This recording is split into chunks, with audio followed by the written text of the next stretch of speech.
Coming up on today's episode of Airborne-Unlimited, ArkanSTOL suspends annual competition.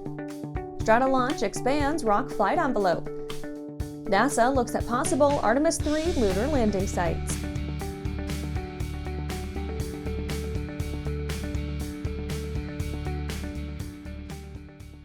Welcome to Airborne-Unlimited. I'm your host, Holland Lee. Let's get into today's stories. ArkanSTOL suspends annual competition. The ArkanSTOL executive team announced that its annual event and competition would be suspended indefinitely. They cited, quote, evolving professional and personal responsibilities as the cause, which is certainly a believable statement with the amount of commitment and planning that these grassroots aviation outings require. This unfortunate yet understandable decision follows last year's uniquely successful event. It drew in a 1,600-person crowd to sit in awe of competitors' stick and rudder skills or listen in on aerospace discussions. This was the 4th annual ArkanSTOL event. However, the so-called ArkanSTOlians still have much to look forward to. Just a few weeks ago, the venue hosted its first of many Birds Backcountry Flight Festivals.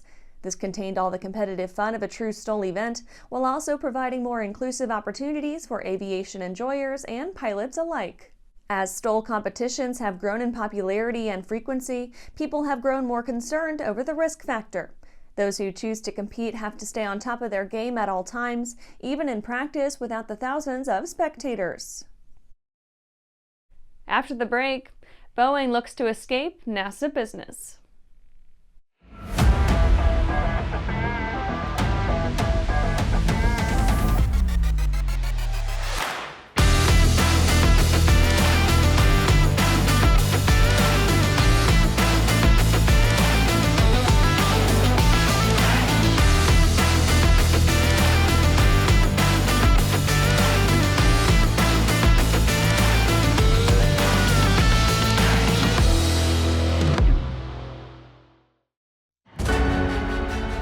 For over 30 years, the massive Sport Plane Resource Guide has provided expert, credible information, evaluations, and critical analysis of all that the sport aviation world has to offer.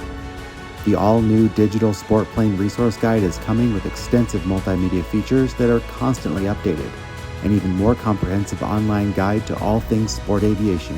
Available soon. www.sportplane.com. Backcountry flying to us is our playground. For us, it's how we access the things we like to do. It's just our lifestyle. We exclusively use the Hartzell Voyager prop, and it's proved to be just a great combination for what we do. What it's doing, it's helping us all have better performing airplanes. Man, it feels a lot better clearing trees by 50 feet versus 20 feet. I don't ever see myself not flying. The legendary BD4C program is building an exciting future for those who want a rugged 4-seat family flyer with a proven history. The SureWings program produces a complete kit and builder assist program that gives you everything you need to be flying a BD4CS in record time. For conventional kit builders, BD Aviation has parts, partial kits, and full kits for the 190-mile-per-hour BD4C that has logged thousands of hours. Visit SureWings.com and BDAviation.com for more details. Welcome back. Now let's take a trip around the patch for some shorter stories. Boeing looks to escape NASA business. After an extensive and for the most part successful run in the space industry, Boeing is making moves to offload parts of its space division. This follows a disappointing finale to its recent Starliner mission. Boeing is specifically looking to sell its Starliner spacecraft and parts of its ISS operations.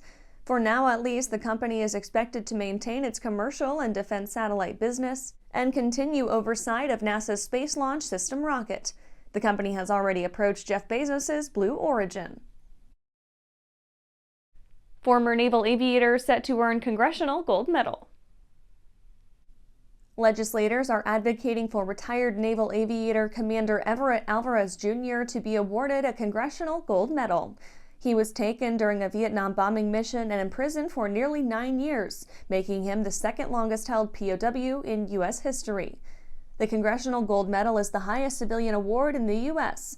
In 1964, Alvarez was flying combat missions off the USS Constellation when his A-4 Skyhawk was shot down. He ejected and, after parachuting down off Vietnam's coast, was immediately surrounded and taken into custody by Vietnamese militiamen. Woman killed after accidentally walking into propeller. A woman was killed after unknowingly backing into a spinning propeller. It occurred at Cook Airfield in Kansas. Sedgwick County EMS were immediately dispatched to the airport's Air Capital Drop Zone. When they arrived, they found an unresponsive woman in critical condition. She later succumbed to her injuries. Authorities from the Sedgwick County Sheriff's Office reported that the woman was taking photos of others boarding and exiting other aircraft at the time. She then proceeded to walk backwards into an aircraft's propeller. USAF debates purchase of additional B-21 bombers. In the midst of discussions and delays with USAF's next-generation air dominance fighter program, officials have opened up the possibility of purchasing several additional B-21 Raider bombers. This would redirect funding from expensive sixth-generation jets to expanding the bomber fleet. Currently, USAF is working to complete a Congress-mandated force structure review while simultaneously evaluating NGAD. This was ordered after Air Force Secretary Frank Kendall paused the program before a design choice could be finalized. Kendall would prefer that the Air Force not spend over the cost of an F-35 around $100 million on a single jet. That's it for today's trip around the patch. Let's get back to the rest of the news. Stratolaunch expands rock flight envelope. Stratolaunch recently completed a set of flight tests aimed to expand the envelope of its Rock air launch aircraft. With a 385-foot wingspan, the Rock is larger than any other aircraft to date. This series of flight tests were held during May and June. They confirmed Rock's ability to support speeds up to Mach 0.63, operate at altitudes up to 35,000 feet, and return to flight with a shortened break period. During this time, Stratolaunch was also able to renew the proficiency of its current team while training new members on operating procedures. Stratolaunch CEO Dr. Zachary Crever said, quote, "Scaling our team and deepening their skills to meet future business needs is equally important to confirming our hardware achieves maximum performance. We're working hard to build redundancy within the team so that we are soon able to perform concurrent launch operations between Rock and the Spirit of Mojave at any given time and location." End quote. Rock is a high-wing aircraft that can transport more than 500,000 pounds of payload. It will fulfill several air launch purposes, though its current primary objective is to host Stratolaunch's Talon A-1 vehicle. The TA-1 is the company's new autonomous, reusable testbed. It took its first flight on March 9th, reaching speeds of almost Mach 5. After these messages, NASA looks at possible Artemis III lunar landing sites.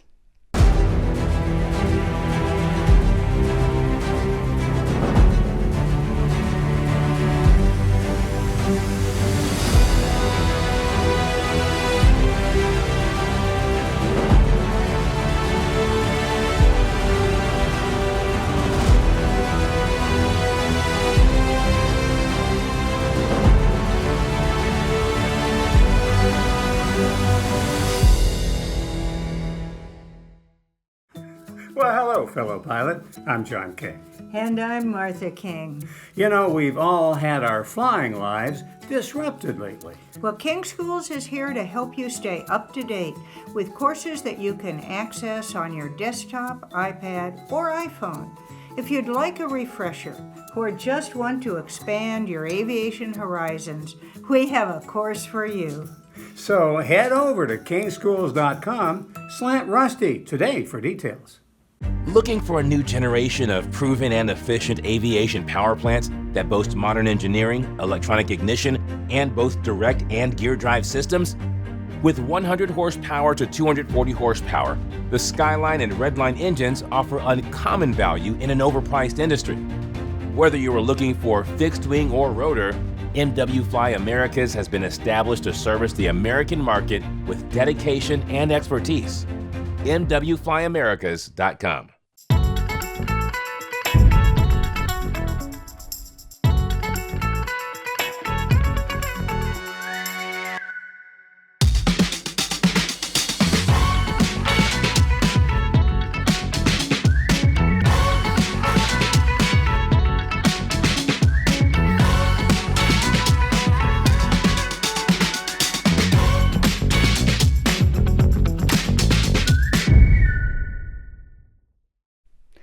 Welcome back. NASA looks at possible Artemis III lunar landing sites. NASA has released an updated set of potential landing sites near the Lunar South Pole for its crewed Artemis III mission to return humans to the moon for the first time in over 50 years. NASA is preparing for the mission by using imaging data collected by the Lunar Reconnaissance Orbiter vehicle to identify potential landing sites not only for Artemis III but also for missions beyond. The current batch of sites include 9 areas, each with multiple potential landing zones.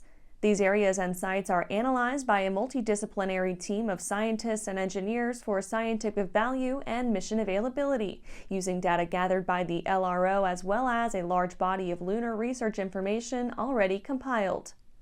NASA's cross-agency site selection analysis team works closely with industry and science partners to assess sites, and they are added, excluded, or replaced depending on updated information gathered by the team.